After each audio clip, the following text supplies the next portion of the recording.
El siguiente segmento tiene contenido o opinión. Muy bien, 6:26 en la mañana, gracias por la sintonía.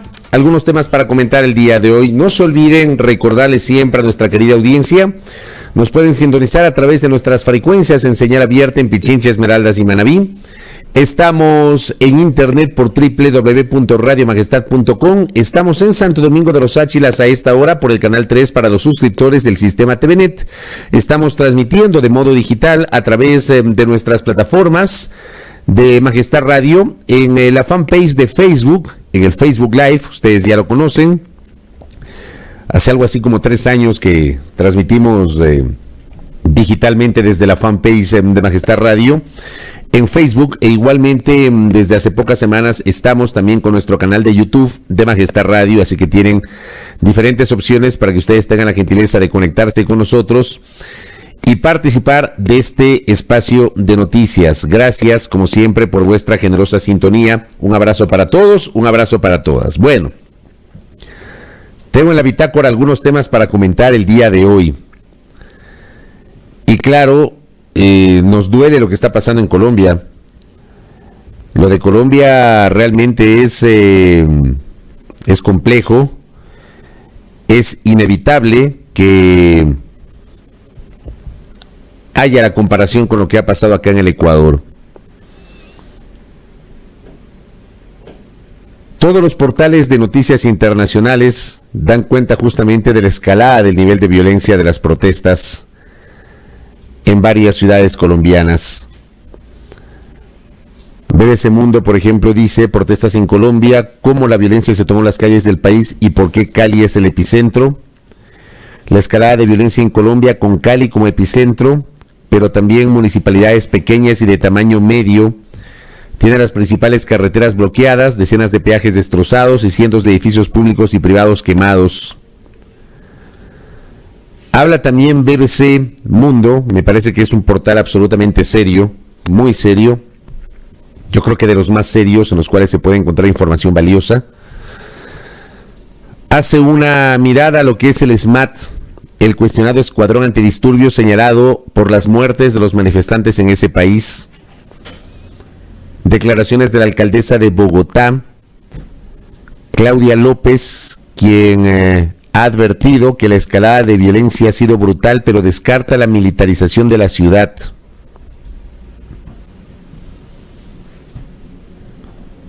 Entre otros aspectos que publica justamente BBC Mundo y que nos invita a la reflexión. Yo me permito sugerirles, queridos internautas, queridos oyentes, televidentes, estoy viendo si hay alguna otra nota acá sobre lo que está pasando en Colombia. Hay mucha información, en realidad se ha viralizado mucho material en las redes sociales sobre la escalada de violencia, sobre los excesos de los manifestantes y sobre la forma como la fuerza pública ha arremetido contra los manifestantes. Yo digo, es una película calcada, pero multiplicada no sé por cuánto, si uno hace la comparación con lo que ocurrió aquí en el Ecuador. Yo quiero plantear que dejemos el lugar común, el famoso lugar común de solamente hablar de la venezolanización o del castrochavismo, porque hay gente que solamente habla de eso, ¿no?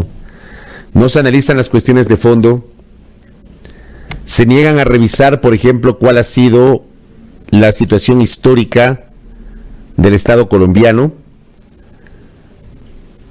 situación histórica de exclusión. Hay que revisar la historia además y no hablar solamente desde los lugares comunes, ¿no?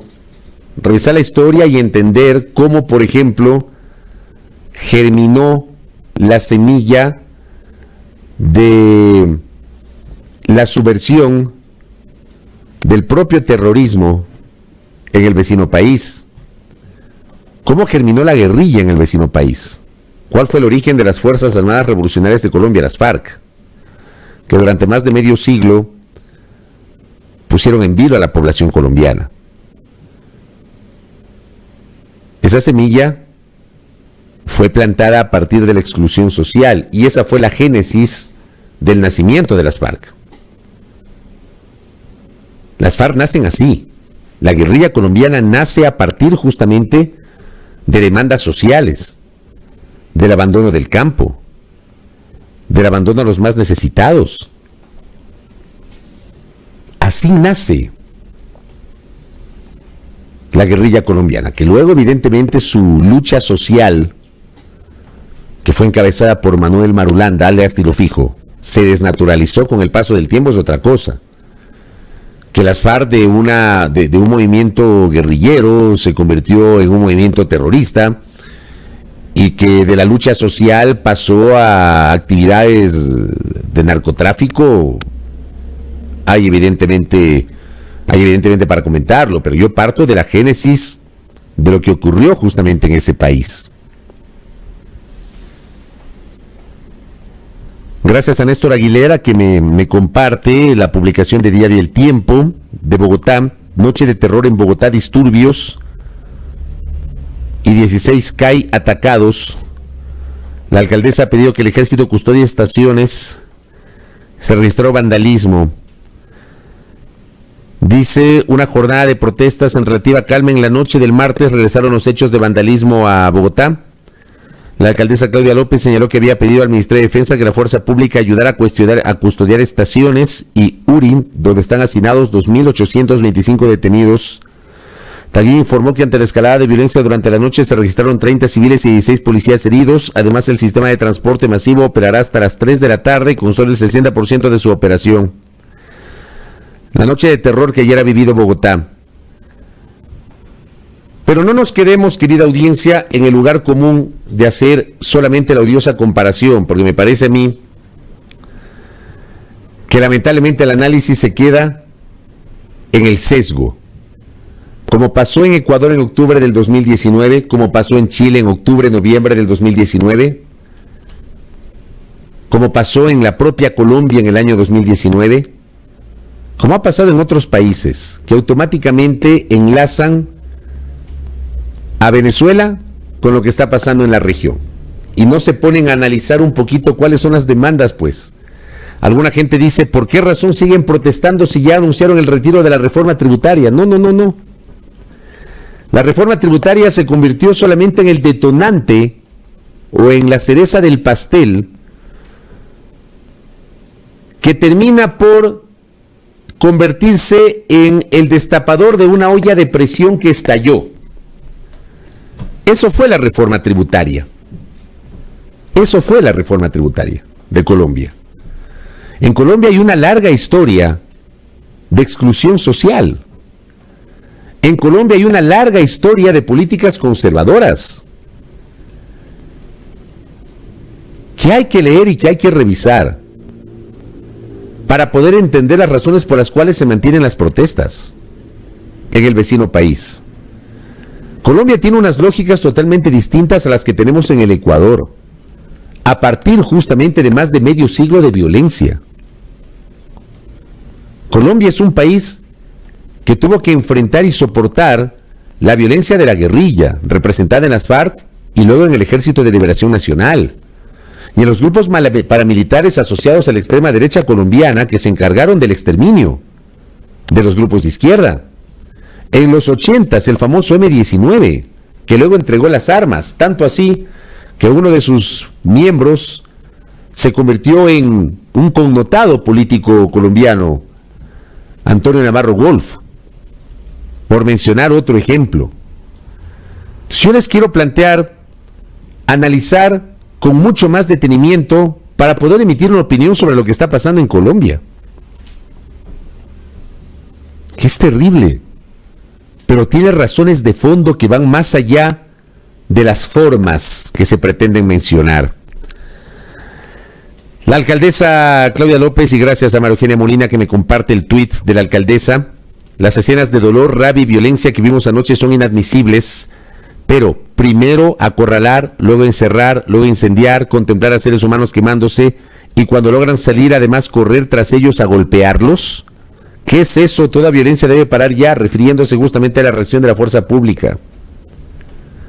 Porque claro, por eso digo, es una escena calcada, más allá de que lo de Colombia es muchísimo más violento de lo que vivimos aquí en el Ecuador. pero es una escena calcada desde el punto de vista discursivo de lo que ya vivimos en el Ecuador en octubre de 2019. Y que hasta hoy seguimos hablando a partir del último informe de la Comisión de la Verdad, que fue integrada por la Defensoría del Pueblo, y que un segmento de la sociedad y de la clase política y mediática se han encargado de negarlo y de descalificarlo e incluso de mentir, diciendo que es un informe del defensor cuando no es verdad. Es un informe de una comisión integrada por el defensor, con personajes que no tuvieron nada que ver con el gobierno anterior, pero lo asocian. El Estado ecuatoriano se ha negado a ofrecer disculpas a las víctimas de octubre de 2019. Y está ocurriendo en Colombia una película calcada, muchísimo más violenta. Me decía acá, le envío un abrazo a Tamara Hidrobo. Me dice, cuando yo vivía ahí los bombazos ya habían terminado y era tenaz la paranoia de la gente. En mi universidad había canes, perros, que olfateaban para tratar de encontrar explosivos en cada entrada de la universidad. Luego se podía ingresar con carnet con puertas eléctricas. La última vez que la visité, esas entradas estaban en todos los edificios de la universidad. El miedo. Con el miedo se gobierna hasta que la indignación puede más. Qué buena frase, Tamara. Con el miedo se gobierna hasta que la indignación puede más. Puede más. Y así como está ocurriendo ahora en Colombia, dice la doctora Jessica Jaramillo, así empezó la guerrilla. Por eso les digo, revisen cómo nace las FARC. ¿Cómo nace la guerrilla de las FARC? La guerrilla en Colombia nace a partir de la exclusión social y de las demandas del pueblo colombiano. No es solamente de quedarse en un lugar común, querida audiencia. Y mirémonos en ese espejo. Mirémonos en ese espejo. Entendamos lo que está pasando en Colombia. Entendamos. Mirémonos en nuestro propio espejo desde octubre de 2019, que quedó allí. Quedó allí, invisibilizado.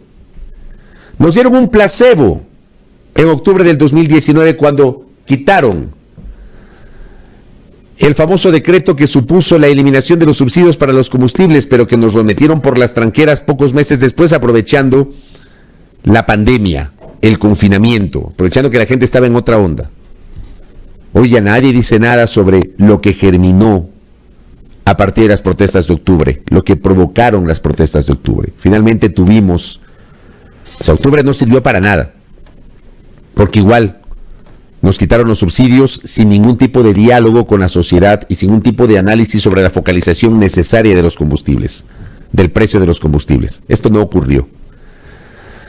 Analicemos desde una visión mucho más seria y responsable y no desde el lugar común de siempre venezolanizar las protestas en América Latina.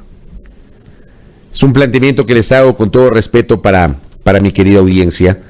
La solidaridad y obviamente la empatía con las víctimas de lo que está pasando en Colombia. Lo de Colombia es terrible y no podemos dejar de mirar lo que está pasando en Colombia. Por cierto, para cerrar este comentario, yo les pregunto a ustedes, ¿qué hubiese pasado si esto que estamos viendo en Colombia no era en Colombia sino en Venezuela?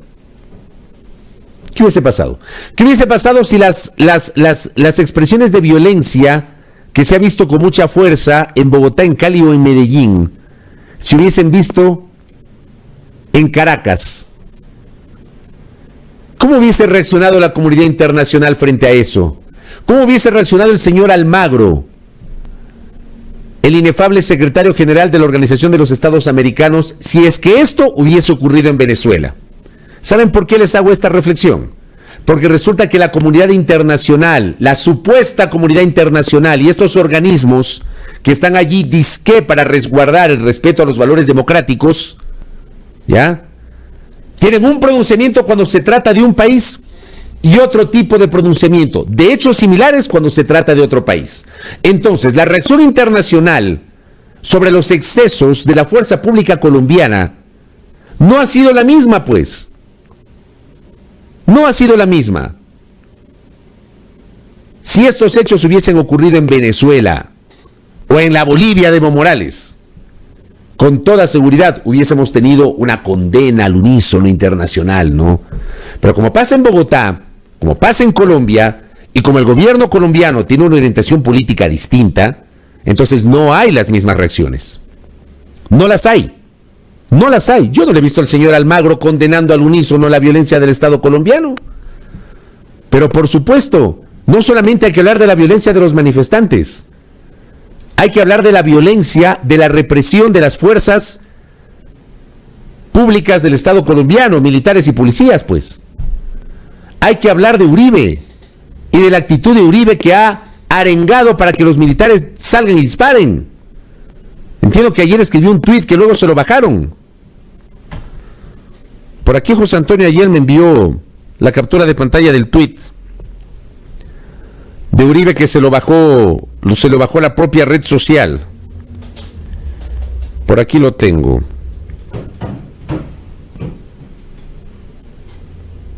El tuit de Álvaro Uribe Vélez. Apoyemos el derecho de soldados y policías de utilizar sus armas para defender su integridad y para defender a las personas y bienes de la acción criminal del terrorismo vandálico. Álvaro Uribe Vélez.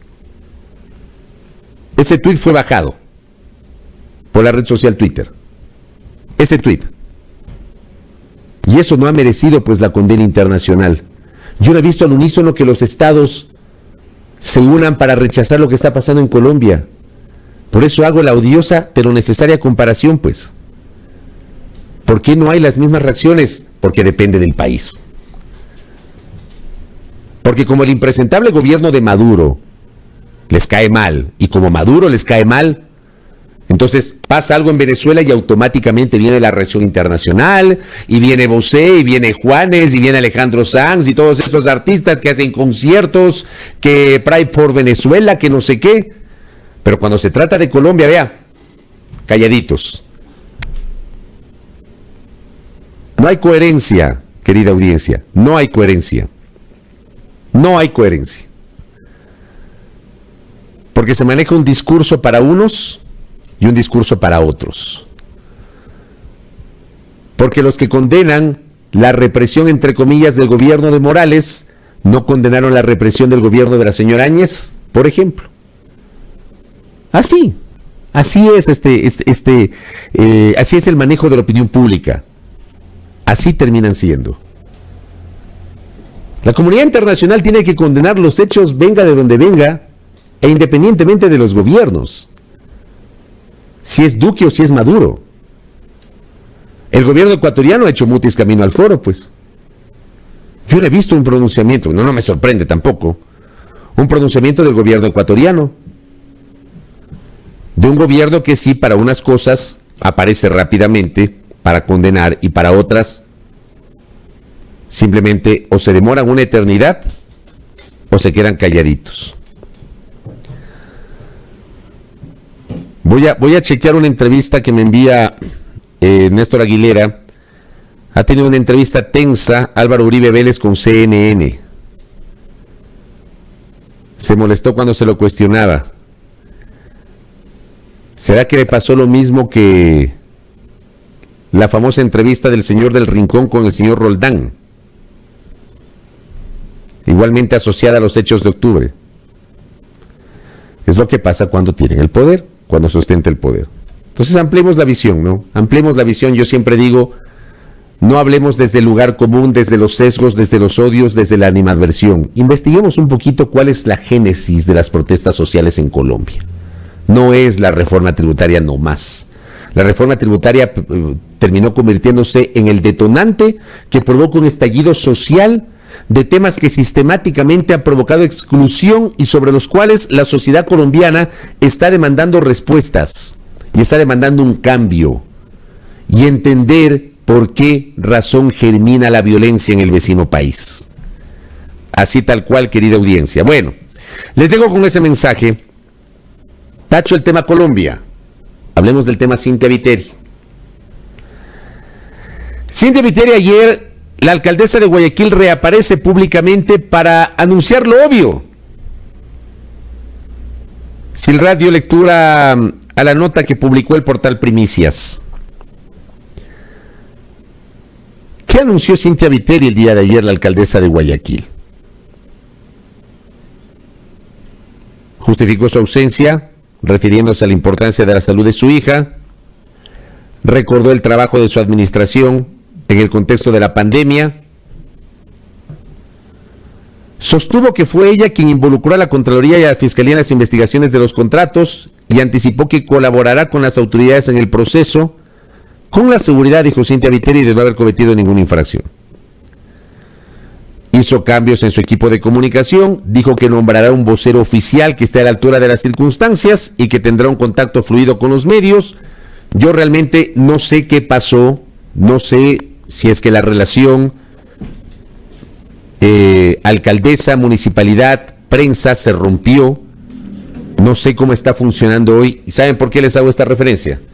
Porque en los gobiernos municipales de Febres Cordero y Nebot, la prensa guayaquileña era al unísono, pues.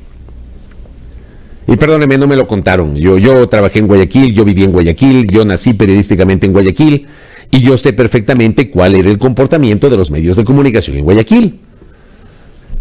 Ya durante 27 años, cero cuestionamientos a las administraciones municipales guayaquileñas. Esa lógica se rompió con Cynthia Viteri. No digo que esté mal, está bien, pues. Porque la prensa tiene que cuestionar al poder, pues. Con argumentos siempre.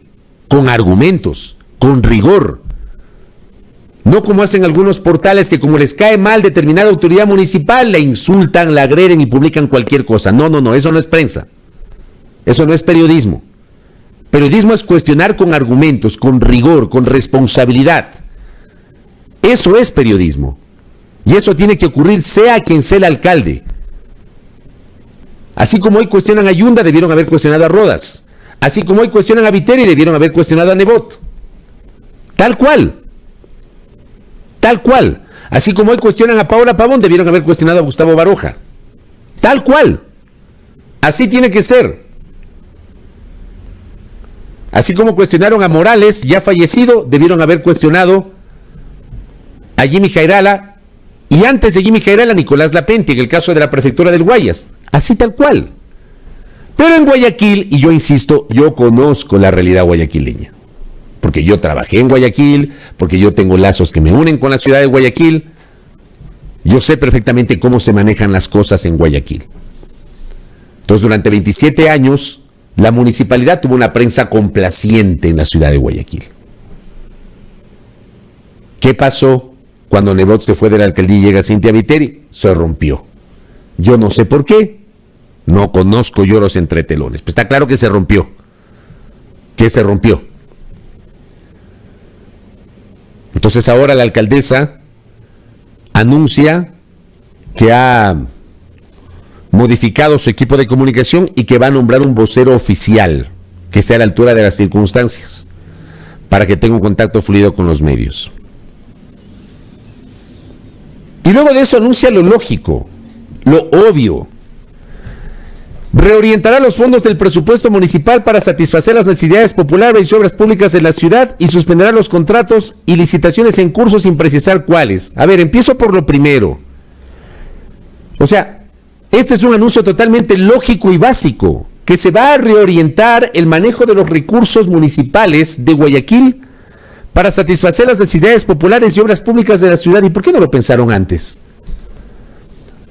Antes de destinar casi $400,000 para pagar por la colocación de 50 frases pintadas en paredes de la ciudad de Guayaquil, en medio de la pandemia. Para mí eso es lo de fondo. Porque la autoridad municipal, la autoridad gubernamental, el ejecutivo nacional, provincial, municipal, parroquial, que es aquel que maneja los recursos públicos, tiene que entender que hay prioridades, pues. Y la prioridad en este momento, sin duda, la prioridad durante los últimos 13 meses ha sido el manejo de la pandemia. Y probablemente esos casi $400,000 que se destinaron para que pinten 50 frases en paredes de Guayaquil se hubiesen destinado para la compra de testeos masivos de COVID-19. ¿No les parece? Digo, no. O sea, aquí no hay que inventarse nada. Es algo absolutamente lógico. Totalmente lógico. Entonces la alcaldesa hace un anuncio que corresponde a la realidad, pero que de alguna manera devela que no hicieron eso antes. ¿Y por qué no lo hicieron antes? Reorientar los recursos para satisfacer necesidades populares. Guayaquil es probablemente la ciudad más inequitativa que tiene este país. El Guayaquil que algunos defienden con base en el modelo exitoso, así le ha calificado el alcalde de Moda a lo largo del tiempo, es una ciudad que ciertamente no es la misma ciudad de 1992, yo lo he dicho en varias ocasiones, y cuando hablo de Guayaquil hablo con certeza, porque conozco esa ciudad. Y así como este Guayaquil de 2021 no es el Guayaquil que recibió Febres Cordero el 10 de agosto de 1992, no es ese Guayaquil. Este Guayaquil es distinto, es otra ciudad, pero es una ciudad que al mismo tiempo tiene otras ciudades a la interna, porque por un lado tenemos el centro de Guayaquil adecentado, tenemos la regeneración urbana en los alrededores de la municipalidad y de lo que era la gobernación del Guayas, que ahora se convirtió en la Universidad de las Artes, y todo el centro bancario, y tenemos el malecón, etcétera, etcétera, etcétera. Y tenemos el barrio del Centenario al sur también con regeneración urbana, y por otra parte tenemos Flor de Bastión, Bastión Popular, Mapasingue, Prosperina, Isla Trinitaria, Monte Sinaí, que expresan otras realidades de lo que pasa en la ciudad de Guayaquil. Guayaquil es la ciudad más inequitativa de este país, la más inequitativa de este país. Basta con ver su composición. Y esa ciudad necesita lo que hizo, lo que anunció ayer la alcaldesa. Pero es que me parece increíble que ahora, cuando está la alcaldesa en el ojo del huracán por estos temas, no por su vida personal, olvídense de eso como yo les planteé ayer, por esto, dice hay que reorientar los recursos para satisfacer las necesidades populares. Que va a suspender los contratos y licitaciones en curso. ¿Cuáles? ¿Cuáles son esos contratos? En tiempos de pandemia, que es una pandemia que nunca enfrentamos en el Ecuador, no debieron haber pensado en otro tipo de contratos. La compra de óleos, el tema de las frases. No. Tenían que haber destinado esos recursos para otras cosas. Dicen que van a suspender, no sabemos qué más. Esto fue lo que publicó Primicias. Veamos qué publicó El Comercio sobre el tema de la alcaldesa, a ver si tenemos algo más. Fueron 6 minutos de intervención de la alcaldesa el día de ayer. Dijo que colaborará con las investigaciones. Tiene la convicción y seguridad de no haber cometido personalmente ninguna infracción.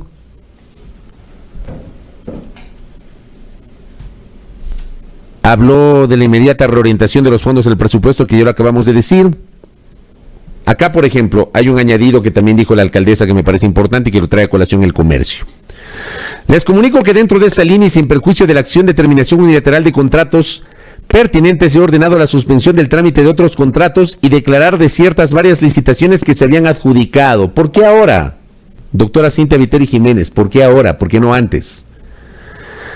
A fin de iniciar con prontitud nuevos procesos que respondan dentro de la ley al objetivo que previamente acabo de señalar, vivir, comer y trabajar. ¿Y por qué no se le ocurrió eso antes? Abogada Cintia Viteri Jiménez. No detalló cuántos contratos, ni a qué se referían aquellos que da de baja. Por cierto, la alcaldesa ayer decidió solicitar a la Fiscalía que se difiera su presencia para rendir testimonio, rendir versión dentro de la indagación previa que ha iniciado. Yo insisto, la alcaldesa hace lo lógico, hace lo obvio. Que si hubiese hecho lo obvio en un primer momento, créanme, en este momento no estaríamos hablando de lo que está ocurriendo. Y eso que han pasado algunos temas de agache, ¿no? Esta orden que asumió la propia alcaldesa de Guayaquil de impedir el aterrizaje de un avión de la compañía Iberia procedente de España en la pista del aeropuerto José Joaquín de Olmedo, que pudo haberle provocado al Ecuador un conflicto internacional. Ya nadie se acuerda de eso. Porque como aquí somos coyunturales, ¿se acuerdan que la Fiscalía había anunciado que iba a iniciar una indagación previa, que no sé qué? No pasó nada con eso. Nada. Porque aquí se investiga dependiendo del personaje. Y aquí se mediatiza dependiendo del interés. Como siempre yo digo, si ayer conversábamos con José Antonio, ¿no? Cuando van estos funcionarios a declarar, cuando tienen algún tipo de líos con la justicia o la justicia les está observando, automáticamente se declaran perseguidos. Y le piden a sus partidarios que acudan a respaldarlos. Entonces uno encuentra en los exteriores de las cortes o de la fiscalía gente que va con banderas, con pancartas a gritar que no sé qué, que no sé cuánto. Siempre ha sido así. Y José Antonio ayer en el programa de la tarde con él reflexionábamos, ¿no? Eso al final, esas expresiones al final no influyen en la decisión que tome el juez o el fiscal. Es simplemente un elemento decorativo para pretender mostrar a la opinión pública que el funcionario de autoridad tiene apoyo. Lo de fondo realmente es la desconfianza que hay en las decisiones de la Administración de Justicia. Eso es lo de fondo. Lo de fondo es eso. La desconfianza que hay en las decisiones que tome la Administración de Justicia. En este país no hay credibilidad en lo que decida o resuelve o falle la Administración de Justicia. Porque a lo largo del tiempo, históricamente, la justicia ha estado secuestrada por la política. Y porque lamentablemente las decisiones judiciales han estado apegadas al poder político de turno. Así ha sido siempre. Siempre. Que uno sueña utópicamente que eso, ojalá que cambie algún día, es otra cosa. Pero este país ha tenido esos comportamientos, pues. Entonces, en un mundo ideal, lo lógico es que si la alcaldesa ha sido llamada a declarar, sus electores, sus mandantes estén convencidos de que se está llevando adelante una investigación en derecho, respetando la presunción de inocencia, el derecho a la defensa, el debido proceso. Lo mismo en el caso de Yunda, en Quito. Si se está llevando adelante una investigación que va a desembocar en un juicio, porque el alcalde ha sido llamado a juicio, que la sociedad entienda, comprenda y esté convencida de que las cosas se están haciendo en derecho y que no lo pretenden hacer rapidito porque les cae bien o mal una persona. Eso es lo de fondo. Eso es lo de fondo. Pero insisto, en un mundo ideal que no tenemos en el Ecuador y que va a ser muy difícil que lo tengamos en el Ecuador. Así que la alcaldesa en esta esperada intervención, por cierto, se filtraron ahí en chats, ¿no? Una supuesta renuncia de Cynthia Viteri que no fue tal. Que no fue tal. Desmentido totalmente. Ayer Cynthia Viteri no dio ningún paso al costado y más bien ha hecho esta declaración, insisto, haciendo anuncios que parten de la lógica, pero que yo en lo personal no los termino de comprender, cuando todo esto que anunció la alcaldesa debió haberlo hecho antes de que estalle esta polémica que se sustenta en dudas respecto del manejo de los recursos públicos que le pertenecen a la Municipalidad de Guayaquil. Ahí cierro el comentario con estos dos temas. He hablado de Colombia y he hablado de Cynthia Viteri. Lo último lo profundizaré un poquito el día de mañana. El viaje del presidente de la República a la Florida termina siendo increíble que destinen recursos públicos, como lo señala el decreto, y mañana lo vamos a revisar, recursos del Estado ecuatoriano para financiar un viaje que, a mi modo de ver, no se justifica cuando existe el Zoom, existe el Skype y existen otras plataformas a través de las cuales el mandatario bien pudo haber dictado su conferencia de modo telemático, quedándose aquí en el Ecuador, entendiendo el momento político, entendiendo la situación sanitaria, entendiendo el proceso de transición gubernamental. Tenía que quedarse aquí en el Ecuador. Que los funcionarios que lo acompañen destinen sus energías a enfrentar los últimos 19 días de gobierno que le queda a la administración de Lenín Moreno. Y no viajar 4 días a la Florida para participar de una conferencia para hablar de democracia, cuando tranquilamente lo pudo haber hecho desde el Zoom. Otro ejemplo de que no se entiende las prioridades en el manejo de los recursos públicos.